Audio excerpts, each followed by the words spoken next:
Guys, bro, I just saw the news on my grandma's TV, and it actually said the Roblox ban, bro. Like, actually, I'll prove it to you if I see it again. So I'll skip this and do something else. Okay, I found it. May expert report si Brian Castillo. Brian, may pahayag na ba itong Roblox sa posibleng pagbaban sa kanila dito sa bansa?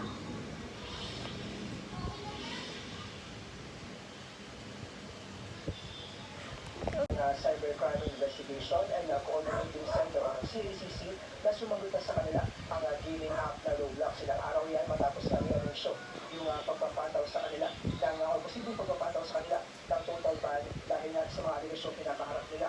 Ito ay salita na rin ng mga aligasyon na hindi ng laro para ma-expose sa mga bata sa karahasan, sexual predation, grooming at iba pang pang-aabuso. Nakatakda raw magtungo sa bansa ang ilang opisyal ng gaming app para makipagdialogo sa gobyerno.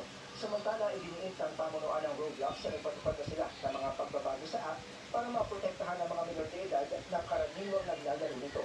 Pero tingin ng CACC, mahina at kulang na kulang pa rin ang mga yan para masabing ligtas na itong gamitin ng mga kabataang Pilipino.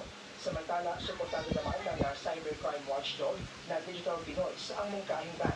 Matagal rin daw silang nakakatanggap ng mga reklamo nito. Samantala, nakangamba naman ang Filipino Roblox Developers Association sa magiging epekto ng posibleng takdan sa app, lalo na sa mahigit 3,000 developers Kuya Lian! ay maapektuhan ang hanap buhay. Pakinggan natin ang kanilang mga pahayag. Just listen what it says. I will tell you now that your safeguards and your guarantees are insufficient to protect our Filipino children.